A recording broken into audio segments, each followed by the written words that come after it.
aplikasi Bibit dengan iPod Go itu apa sih?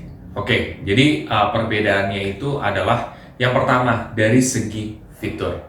Nah, fiturnya itu sebenarnya mostly sama ya, cuman berbeda aja eksekusinya. Contoh seperti ini, ada yang namanya kalau di Bibit fitur goal setting. Nah, fitur goal setting ini fitur dimana kita misalkan punya tujuan apa nih, mau beli rumah, mau mobil, mau beli apapun gitu. Itu bakal ada dibantu nih, berapa yang harus disisihin setiap bulan supaya bisa mencapai target keuangan tersebut. Nah, kalau di iPod Go itu juga sebenarnya ada seperti itu, cuman tidak sespesifik Bibit. Misalkan gini, tidak spesifiknya kalau di Bibit tuh ada kayak mobil gitu kan, ada rumah, ada ini. Jadi kayak lebih dibantu nih kalau kalian mau beli rumah, mau beli ini gitu. Tapi kalau di apa namanya? Di iPod Go ini ya berarti kita inin sendiri aja gitu. Kayak misalkan dana yang dibutuhkan berapa yang harus disisihin setiap bulan, nanti bakal dikasih tahu kayak gitu. Bedanya seperti itu kalau dari fitur. Nah, juga ada fitur-fitur lain seperti fitur comparison reksadana ya. Terus juga ada fitur apalagi tuh nabung rutin ya. Kalau misalkan di Bibit itu ada namanya fitur nabung rutin. Kalau di apa namanya di iPod Go juga ada investasi berkala apa gitu. Jadi kurang lebih hampir sama dengan itu. Jadi kalau dari segi fitur ya, menurut pendapat gua iPod Go dengan Bibit sebenarnya hampir sama. Cuman ya, kalau menurut gua kan fiturnya banyak nih. Itu lebih banyak ke iPod Go. Jadi kalau untuk fitur iPod Go lebih lengkap.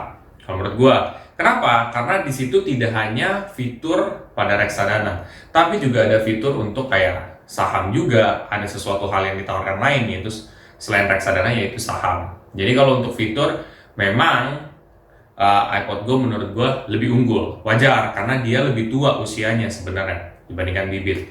Oke, itu dari segi fitur. Yang kedua, dari segi user friendly. Dan user friendly gua berpendapat ya bahwa yang menang di sini adalah Bibit. Kenapa? 100% gue yakin Bibit.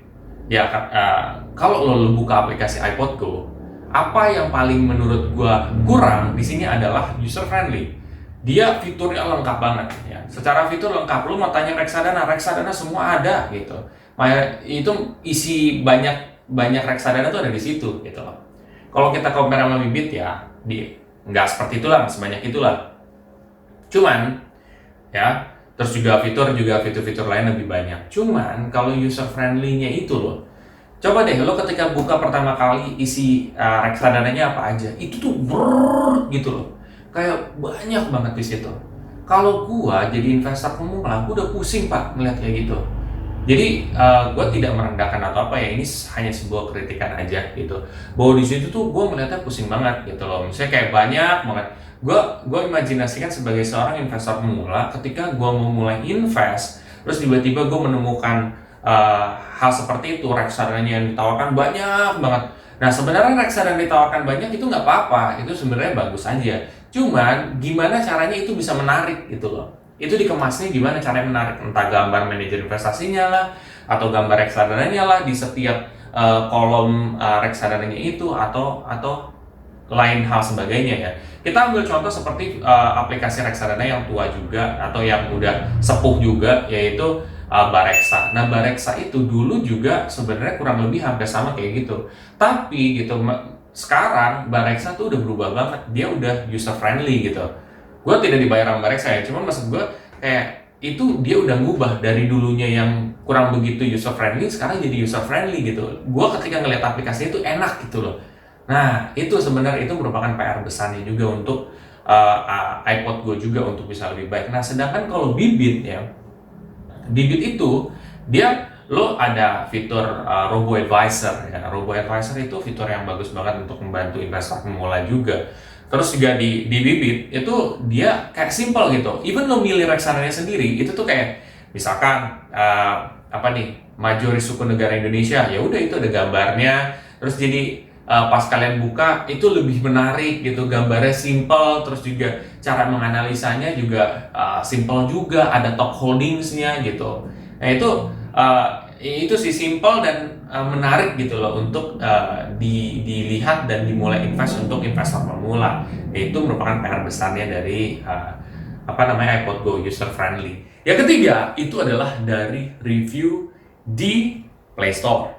Nah, review di Play Store, ya, untuk review di Play Store ini bibit dengan iPod Go. iPod Go reviewnya itu 3,1 if I'm not mistaken, 3,1 ya. Terus juga number of downloadnya itu adalah ratusan ribu, 100 ribuan lah, 100 ribu plus lah gitu kan.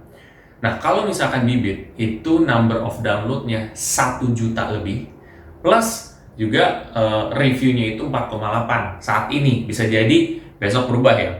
Tapi di sini kita bisa lihat, ya kan, alasan gua tadi gitu. Kalau misalkan dia friendly user, itu udah pasti number of downloadnya itu gede gitu. Ya menurut gue seperti itu, number of downloadnya nggak bisa dibohongin gitu loh, gede gitu. Let's say kita coba cek deh, misalkan bibit 1 juta. Kita lihat Ajaib sekarang udah di atas 500 gitu kan, udah di atas 500 ribu download gitu. Dengan kalau kita bikin friendly user ini, review ini tuh ngaruh banget gitu, dan semakin easy untuk digunakan orang, semakin kemungkinan number of downloadnya gede dan reviewnya itu gede. Itu menurut gue ya. Dan kalau misalkan kita lihat ya daripada review, kalau bibit 4,8 dan sedangkan iPod Go itu sekitar 3,1 saat ini, 3,1 atau 3,2 gitu, 3,1 lah. Ya, jadi itu sebenarnya bisa ditingkatin lagi. Ditingkatinnya itu dari friendly user. Coba deh, iPod Go, imagine nih, iPod Go kalau dia udah punya fitur sebagus itu, sebanyak itu, ditambah dia friendly user, dalam arti desainnya mungkin dirubah, terus juga ketika ngelihat reksadana tuh jangan kayak ngelihat kayak tumpukan gitu loh. Bikin sesuatu hal yang nice gitu loh. Entah ada gambar manajer investasinya, entah apa gitu. Nah, di situ itu akan membantu banget nih untuk menaikkan dari sisi review dan number of download. Jadi ini merupakan pesan gue juga. Lalu kalau mungkin yang gue bisa lihat lagi, satu hal lagi adalah perbedaan dari menganalisa reksadananya. Jadi kalau misalkan kita klik lah salah satu reksadana. Nah, itu kan ada analisa tuh, ada expense ratio, ada AUM, ada kinerja masa lalu, ada apa lagi tuh? Ada kinerja masa lalu, ada drawdown, ada top holdings, itu kalau di bibit ya. Kalau misalkan di aplikasi iPod Go sebenarnya kurang lebih sama, cuman perbedaannya itu adalah dia tidak ada drawdown, cuman adanya Sharpe ratio sama standar deviasi ya. Jadi adanya itu, terus kalau dari iPod Go juga dia tidak ada top holdings ya, cuman ya dia punya hal yang berbeda aja, dia punya kayak rating sendiri gitu. Ya menurut pendapat gua sebenarnya terserah sih dia mau buat seperti apa, berbeda dengan bibit itu seperti apa, tapi balik lagi user friendly itu bener-bener deh gitu, dirubah bener desainnya, dibikin lebih cakep lagi menurut gua gitu. Dan mungkin ya bikin satu analisa supaya teman-teman investor semua tuh mengerti gitu loh dan mau mulai invest gitu. Jadi kalau menurut gua sih ini terserah ya, ini bisa beda pendapat, nggak apa-apa gitu. Standar deviasi dan Sharpe ratio itu menurut pendapat gua sulit dimengerti untuk investor pemula. Walaupun gua udah ngerti ya, tapi gua imajinasinya sebagai investor pemula gitu. Coba lo bisa mungkin kayak ya expense ratio kan sebenarnya ada, tapi kadang-kadang suka ada gitu. Expense ratio, terus drawdown kayak gitu mungkin itu bisa diterapin gitu loh. Kira-kira itu sih pendapat gue soal perbedaan antara iPod Go dengan bibit. Menurut pendapat kalian gimana? Share di kolom komen. Oke, semuanya, kalau kalian merasa video ini bermanfaat, kalian bisa share aja ke teman-teman kalian yang lain, ya kan? Dan jangan lupa untuk subscribe, like, dan komen di video gue. Buat teman-teman investor pemula, bisa lihat di kolom deskripsi gua dan bisa mendapatkan cashback reksadana. Sampai jumpa di video selanjutnya. Terima kasih.